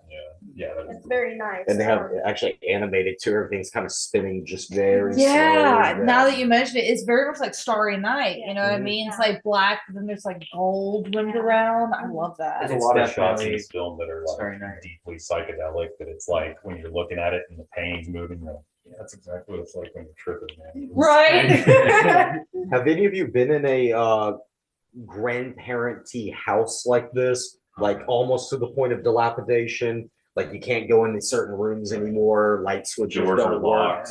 Yeah. There's weird keys that you Yeah. have to find. We actually used to do a lot of like urban exploration. So I've like been in a dilapidated version, like condemned house like I've that. always Yeah. wanted to. One of my really dear friends does photo shoots in old Victorian homes. And I tell her, I'm like, you should invite me. I love Victorian homes. Like, please invite me to your next Yeah, photo why shoot. are they gatekeeping? I know. I was like, I'm here. Dave, do you have a favorite? Circus scene for the So- acrobatics. Yeah, the circus Just lines. because I want to see a video of like how they mechanically like achieve that. Oh yeah, it's very impressive. Do you to like point. the first scene or the second scene, like the evil scene later more when it devolves a little bit? Because I always thought Mr. B, when he was actually the rat, he does that thing where he says something like, I'm not even that anymore. And he kind of like slumps over and then she pulls the hat off and just Just wraps bunch of her rats, everywhere. That actually creeped me out a little bit. I was like 20 something years old when I first watched Damn. that. Yeah. That's like speaking of creepy, you know what's one scene I really like is when she's like any of the scenes when she's kind of approaching the well and she goes over that hill and like the perspective shifts and stuff. Yeah. I felt very like Shot. Yeah. Like it was in the normal world, but it also felt kind of otherworldly and weird. It's predatory looking. It looks like you're hunting after her. In that Yeah, shot. and also it's Well, just so twisty. It felt like when like you're a kid and you're exploring some new place and things are very unfamiliar to you. You know, I feel like they captured that vibes very well. Even like just with like So I kind of like those scenes a lot. Not to say that everything in the other world wasn't awesome, but you guys took all my other ones. So Yeah, they took them. Yeah, because we need like only the 4 art of them, scenes. so. Yeah, I think the art scenes are just visually probably. Oh, I love Wybie's introduction to, like Logan said, man. Like the fog, the way the fog looks and Yeah. stuff. And like there's a couple of like just kind of shots of like the imagery in the background with the trees and stuff. And like that. Even in that scene, Feels- the what do you call it? The fairy circle. Oh yeah. Yes. The fairy ring. Yeah. And that's something that comes up a lot. And that's in work, above too. the well. Yeah. Like the that well. Above The well is a thing. the well. Yeah. It's a portal kind of in the book also. Like, Oh, okay. that's where like her final form kind of like comes out. Like, I feel Interesting. like it's implied that like her physical form might even be in the well or something. I'm definitely excited She to really do like- the book. She really is a It's a super easy. Stephen King entity. She doesn't even live in the house. She's like in the water underneath the house because it Yeah. connects to the well or something. Yeah, it's Very much in the sewers. Like, Kind of. it's like- Oh yeah, now that you mentioned Like it, she's yeah, just pretty right much there like it. underneath the house, basically. Final thoughts from me. I can't really think of anything more. I always love that the other characters always have this kind of like sad helpfulness to them. Like the dad, yeah, and he Wybie actually too. gives her the eye in the end. Wybie doesn't want her. Even Mr. Beast sounds a little tragic in his way. It's like I don't want to be this anymore. Yeah. I guess the sisters or the two burlesque dancers are the only ones who are like actually kind of straight up antagonistic because they're more monstrous, honestly, than everyone They're else. like cold taffy. Yeah, they're taffy monsters. They're like the So- Gorgon sisters in a way. But I did like Yeah. that all the That's characters interesting. from that world have Just their own demonic, personality. you know what I mean? Even though they're constructs, like Yeah. don't make no sense, but Yeah. That was a good choice, man. I'm glad that like Yeah, great Yeah, movie yeah. choice. When you said that, I was like, okay, this is a, you know, because it's like this one meant a lot to you personally. It's not like something that somebody else showed you. It's like one Yeah. that meant a lot to you and had a lot. Yeah. Super solid choice. So glad you watched it. It brought back so many good memories from my teenage years. So watching it again, I was like, this reminds me of old times. You know what I mean? I guess my final thoughts are watching it as a kid and watching it as an adult are two very different experiences for many different reasons. And one of them is like when you're a kid, you think the other world is actually kind of cool. Like when I was little, I was like, so you know the scene where Coraline's other mother, she's getting angry and whatever with her. You're not my mother. Like, apologize at once, Coraline. I remember having like dreams where I'd be like, you know what? Sew the buttons in my eyes. I want to stay here. I'm sorry I said that actually. Like I remember that, and now as an adult rewatching it, I was like, this reminds me of some people that like no kid, like there are people like this in their life that want to do this to kids. Yeah. And like they show them like weird things that they shouldn't show them. And the kids think it's the most awesome thing in the world because kids want to grow up really fast. And it's never good. It's always predatory. Yeah, that's true. It comes off so much more like as a direct, like one-to-one kind of reference in life, like everything we all now know about Epstein stuff and just all that shit. Like there's been such a perspective shift with this stuff. And like Guys, I was wondering when we were going to bring up Jeffrey Epstein. Yeah. Waiting all night. Eventually, it's classic. to your point about like there is He was trembling over there this like with excitement. corruption of the young kind of thing. It's been Yeah. happening for thousands of years. Yeah, honestly. that's why this is an That's a good point, too. This is archetypical nothing type of new. story. No, it's nothing new. well, yeah, because it's the ultimate evil. You're literally is. taking That's something why innocent. That's why it's hands. That actually Yeah. makes me think about something else too, is how old is Other Mother? How long has she been doing I think this? she's an actual demon. Well, So and it's that's like the she thing, could be it's like not like, it's not like Coraline kills her. She could be like super ancient. Here's another theory that I'll come out with that I've heard is that she was a mother that lived in that house at one time, and that's why the garden looks that way. And that kid in the picture is actually her kid that died. Oh, the creepy The kid blue with the ice boy? cream Yes. cone. Definitely, yeah. Through that conjuring That's theory, fucking you it. And know? Do what, Logan? Sorry, I heard Logan Sorry. saying something. Yeah. I'm like, yeah, it's totally right. Yeah, it's the picture of the kid. Yeah, the kid's old room for sure. Yeah, the Victorian kid. Yeah.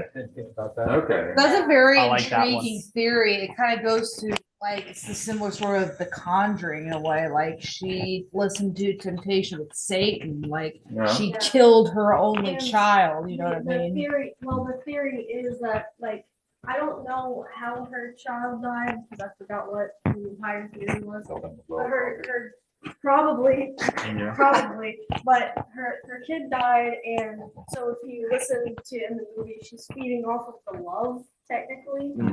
So she wants to be, she has a need to be a mother like forever and always, and I don't know, maybe she made some deal with. And here's the other part of the theory. The other world is its own entity, and the mother is not the other world. It's like it's an aspect of a bigger thing. Yeah. Right. Here, you The can shadow have- side. And it's like, here, you can It's the have angler this. on the fish. Yeah. It's almost like this, it's like Tony That's- type of that's spirit interesting. behind it. That's interesting. They're out in the area where they actually believe in Wendigos, historically and culturally. And that the- Skinwalkers. Yeah, and the other, well, no, this is actually Wendigo territory. Skinwalkers is like mid southwest. New Mexico, yeah. And so she could have lost her kid, made a pact with an actual spiritual demonic type of Yeah. entity, which the other world could be that entity, and she's just a character now doing the play that she has to do every couple of years. Mhm. Spooky country out there. Ooh, Yeah. Hey, Lacey, do you have any last thoughts? I love when David's like, anyway, so we're gonna wrap it up. This is this is after all David's podcast. Have we heard from Logan and Kat? Final thoughts from them. Anything? Any final thoughts? Anything that you think we missed or? So the theory outside that of- the like Coraline never escaped, like doesn't she throw the key to the door, to the little door? Doesn't she throw it down the well? And doesn't that like does. like I don't know, to my understanding at least, like kind of close that gateway, but I don't know, I could be wrong. I assumed that's why I assumed that like she did escape, but I don't know. That's just my thought. Cause Yeah, that's no, what I did. Agreed. Yeah, Cause she did that, throwing the key down the well. I think the cat in hearing is way more of just like the cat's still living in both worlds. You know, the cat can do that. Like he doesn't need a door. Or even, ooh, we might do another movie. Oh, not anymore. We will not. Little cliffhanger in case there's this. Okay. He's only Okay. ever written one sequel, and it's good. Like, But there could be a sequel to the movie. oh yeah. Depending on how well it did at box office. I feel like So they kind of left it open ended. most Maybe people think that we don't need that. that's actually probably the best theory I've heard. Is that they left it open ended so that they could do the potentially sequel. make a sequel. Maybe. Yeah. Coraline 2, The Search for More Money. Yeah, like, Space Balls. Yeah, totally. They were definitely expecting it Can't to wait be, for it. they were definitely expecting it to be more of a box office hit than it. Yeah. It's such a cult classic. I'm sure it did not do as well as it should have. No, Dude, that's what happens to all of Leica's films. I'm pretty sure Kubo and the Two Yeah. Strings was kind of the same way. Like it didn't really perform super well. That was a sick movie. Yeah, it was awesome. I worry that the next is one. this is the same year that like Up came out, and I mean Up's pretty fucking dark for the Up first, came like, out in 10 minutes. 2009. Yeah, it came God out. damn. It We're was getting right fucking around the old. same time. Please remember they're Jesus competing Christ. against Disney, Tell me all the about other it. major studios. This Hold on, is fucking a bear secondary studio. You're telling me Coraline and Up came out in the Yeah. same year? Yes. Yeah. Jesus Christ. Yeah. You're old now. Yeah, it's fucking Except crazy. Obama had just been elected. I love Coraline. we had That's what you should have done. My fellow Americans. Check out the film Coraline. I had like, Thanks, Obama. I already said that I had closing thoughts, but I talked about not too long ago with you, Nick, that it didn't do very well because people were coming out of the movie being like, "Oh my god, it's so terrifying! Don't take your kids to see it." And another thing is like, okay, for example, I started calling my stepmother the other mother, Yeah, and she hated it. yeah. My niece a copy of this book when she was 8, and then I showed her and her younger sister, who was 6 at the time, the movie, and the little 6-year-old Great uncle. immediately started saying Superb to my sister-in-law, that you're not my mother, you're my other mother. Like, she was like mad. She was like, you need to be way more careful about what you expose our kids to from now on. Yeah. You know what, you're not allowed to I'm show saying- their movies I'm anymore. saying that maybe stepmothers at the time didn't want the kids. Yeah. or even actual Yeah. mothers. I mean, it's dark, it's weird, it's quirky, it's, you know, it's the same, probably the same reason that Rango didn't like it, and Rango came out a couple years later. Actually, Coraline actually did pretty well at the box office. I just looked it up. It made it had a $60 million budget and it made 188 million. So it wasn't like a Pixar hit, but Okay. It's a success. It's just not like a Immediate sequel. yeah. But like, you know, not everything has to be like that. And I think that's why it's kind of endured and become this like cult classic. And like, you know, I gotta my last thoughts, I gotta shout out Henry Selick. Like, he's great. I mean, you know, Nightmare, James and the Giant Peach. I haven't seen his most recent movie, but he just brings such a level of craft and just eccentricity to animation, and which a lot of animation now is just so samey and probably uses AI, and he just like focused on the craft. He had that, you know, Cal Arts background and working in Disney in the 80s and like weird stuff like Return to Oz, and I'm Oh yeah, I forgot. I kind of missed that. Yeah. Oh, So- he did Return to Oz? He didn't. Well, he was just like an anime. He just did like some of the animation. He did stuff. like he did like Return to Oz is freaky. the mirror and that thing at the end with the face. Like Yeah. like, Him and Tim Burton were like classmates at Cal Arts. Like all those like Okay. yeah. I Like mean, people like have the misconception that Tim Burton directed no. Interesting. Wait. This Same guy guy. directed Nightmare Before Yes. Christmas? Yeah, that's his directorial debut. Yeah. Oh, shit. Yeah, I thought that was No. and wrote the story and did like the drawing. interesting. He's also So the a guy that did producer, too, Coraline on it. did Nightmare Before Christmas, Yes. which is also claymation. Well, because Well, this it's guy- stop motion. It's It's stop not motion. claymation. They're like models, and then they They go like the this, faces like- off to move them. That's really interesting. Yeah, it's I gotta watch Nightmare Before Christmas. Tim Burton- That's pretty much the same as what Coraline did. Tim Burton did produce. Which makes sense. though, It makes Nightmare sense. Before Well, yeah, Christmas. he wrote the Okay, story. yeah, But like, But it makes sense. It makes sense that you want an actual director that specializes Yeah. in that. It's like someone who specifically does that. Who can see it from that point of view, because you're like doing it like your camera's like right there in this little set or whatever. You're not working actually. Let's say if anyone gets the chance, you should watch that guy actually do it though, because he says it is like a 5-second scene is literally 30 minutes, an hour of work. they Oh, at move, least. they move it like a centimeter. Yeah. I mean, I've seen that. That's rough. Stuff with That's the so much faces, work. Like, I didn't realize that was how they did the faces. Was they have like 20 different expressions, and they take the face off and throw it. Yeah. We've talked a lot, and that's what we tend to do when we cover a book or a movie, is we talk about like the plot and sort of also like the lore around it. But I would like just in closing, like to emphasize just how beautiful the soundtrack, the acting, the movie itself, like how much effort and love went into the making of it. Like as a film itself, because like at least personally, I tend to fixate on like the story and the plot and the lore and the deeper meaning stuff. But like soundtrack, acting, visuals, all just 10 out of 10, so good. Yeah. I think everything that we like had exposed ourselves to thus far in this like series been pretty above average as far as like that aspect. We of tend it. to focus on like not really even heavy just the stuff, story, right?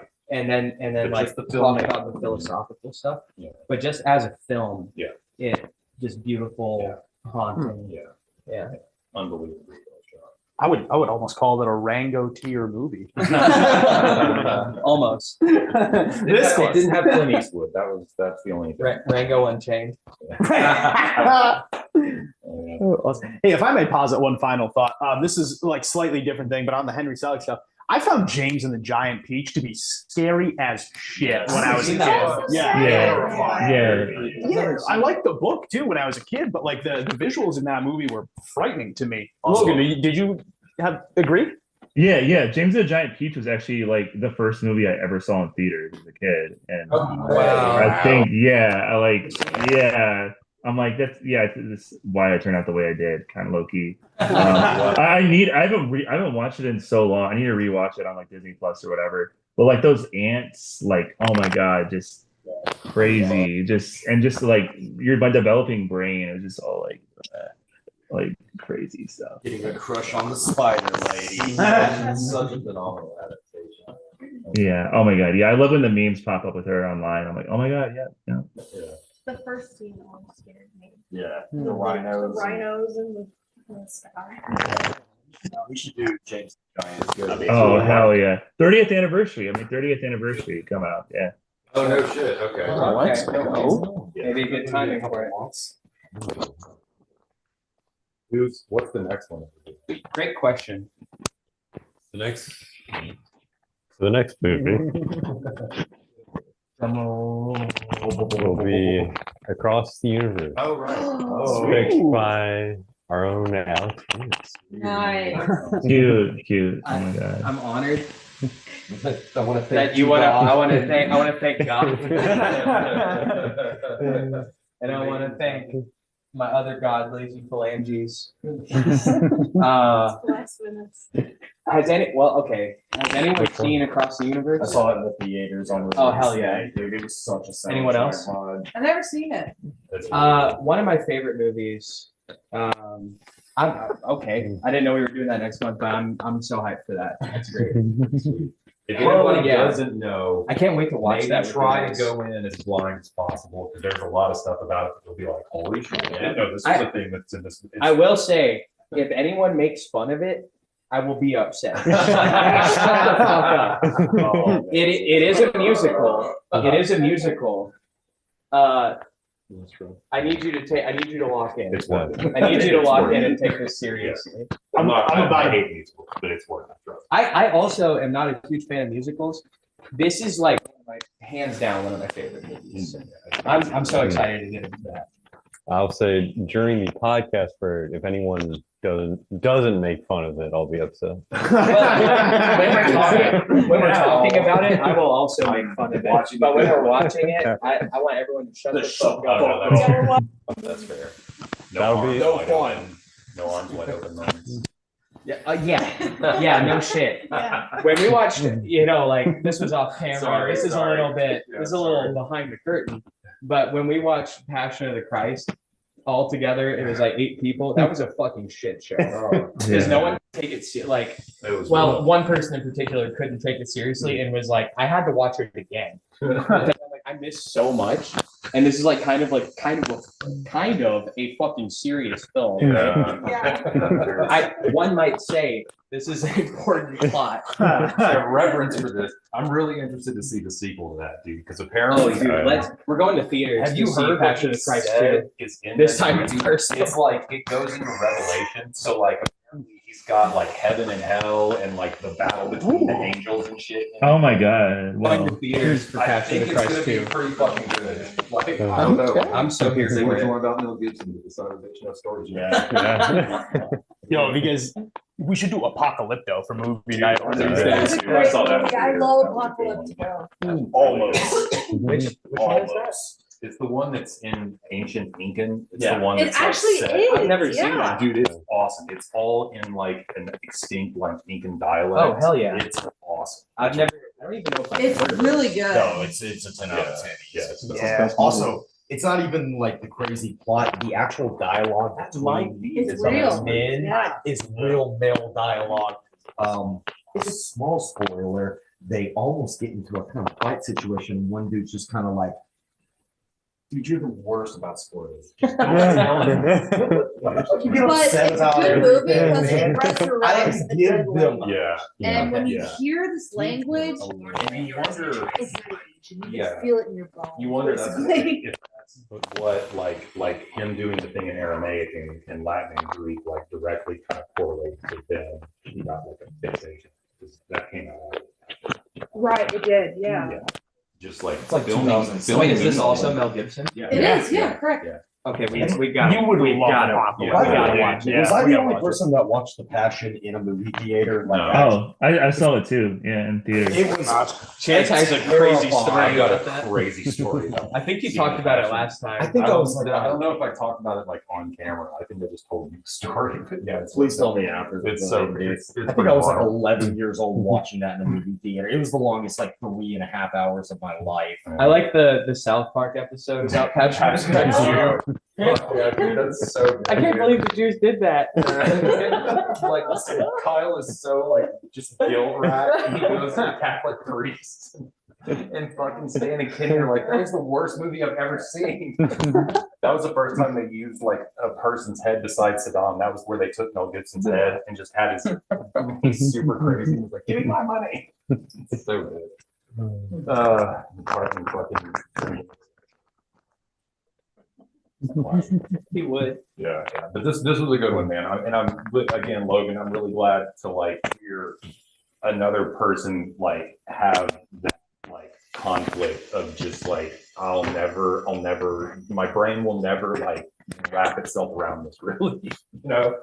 Like, I mean, I respect you for getting rid of the stuff. Like, I'm not even gonna lie, because that's a thing. Like, He's such a good author. Like, it is, and it's Yeah. like you said, Yeah. like the death, the high cost of living thing is so well written. It's like, I mean, it's modern literature. It is. Yeah, yeah. I mean, he did so much. I mean, for the comics medium, like, you know, kicked off Vertigo and all these like really great fantasy and sci-fi books, like independent books, and it's just like. But I also felt like by the time this came out, he was just like a TV showrunner a little bit. He did the Ocean at the End of the Lane was really good, but he was kind of just like a caretaker, sort of. Yeah, and I like the Graveyard Book a lot too. Oh, it's such Dave McKean art too. Oh my god, it's so good. I read it for a grad school children's literature class, and it was so good. Oh no way, cool. Yeah, that's. All right. Neverwhere still is best in my opinion. I think probably That call it aesthetic. there to the podcast, unless anyone has anything else to say about Coraline, the movie specifically. Right now. It's so hard. Is that Raven, do we hit all the points? 30? So, Okay. Does anyone have any plugs that we didn't hit? Anything they want to promote? Behind the curtain this Saturday. Woo! Turn in. No, just second. Tune in. Turn up. Yeah. Turn in. Turn in, tune up. June and June. Dune in June June. in June. Date is tentative on when we're going to do that. There may be a scheduling conflict for when we do the book club, but it will be later this month. We're talking about Dune Messiah, my favorite book in the Dune series. It really is your favorite. Yes. Yes. Interesting. This coming from someone who hasn't finished the series. Oh, right. But- Okay. But I love Dune Messiah. I'm reading it again right now, and I'm like better than I remember. It is so good. Yeah.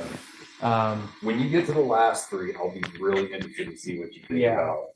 Oh, we're doing Honor Dune in Conference June and for all the that. next like 100 years. Yeah, We're gonna yeah. do all his son's books. Oh dude. my god. We're doing it. I like how it ends. Even and if I it's just really me and wanna know- Chance, we're doing Yeah, it. because I really want to know other people's opinions about I'm like here. I'm here for it. The Just way hear that the it's done, allergies. because I Yeah. like it, but people don't. So I don't Yeah, know. so Dune Messiah book club later this month. Behind the curtain with behind the curtain with your host Evan Carpenter this Saturday with the band Photo Youth. And any other plugs? Anything else I want to plug? The real Evan Carpenter. by the way. There, yeah, not this not this other- other. It's creepy. Do I need to tune in? Other Evan is not a fan. Yeah, other Evan, he's a criminal. Tune into behind the curtain. There's a lot of new music coming. I will say Chance, what's that. the name of the song you just put out? Well, it's not out. It's not out yet. Rock and Roll Angel is coming out very, very soon for Catch Fire. There's a lot of other music that's coming. from Check out Catch Fire. Different angles. Check out Adiractic. Check out the other LA. Yeah. Is that it? Okay. Sweet. All right. Got any projects coming up, David? or- Thank you. That is. I don't know where you I got have a that. hat like that, That is- actually. that I is don't know like where the- it is, but I'll find it. Per- Yeah, are you gonna be there for the Dune episode? Yeah, obviously. Oh, yeah. Yeah, Oh, we just- have to have a chance for that. Yeah, just last plug. I'm gonna make like a sculpture thing of like the one. Hell yeah, hell yeah. Anyone on the Dune episode has a chance to win that. I will probably do like a. We are raffle gonna nerd thing. out on Dune so hard. Dude, I know. Because I'm telling you, like, between Will and Connor, like, that's probably the first thing that I ever really connected with them on. Like, at the Underdog at midnight, when we're like, they just played a show, and I first met them like 4 or 5 years ago. And somehow, like, I remember Will and you, and we start talking about Dude, and it's like Will's eyes just light up. I and I'm like, cannot fucking you're my wait friend. to Yeah. geek out on Dune Yeah, Messiah with it's you gonna be guys. awesome. Yeah. Hey, David, where can people see pictures of that Dune sculpture? Oh, nice. Well, yeah, once it comes out. Matt's back on Instagram. It's not there yet. But David is making a Shai Hulud clay sculpture. Yeah. Lazy, thanks for assembling this council this evening. Raven, thank you for the recommendation. Great choice. Solid choice.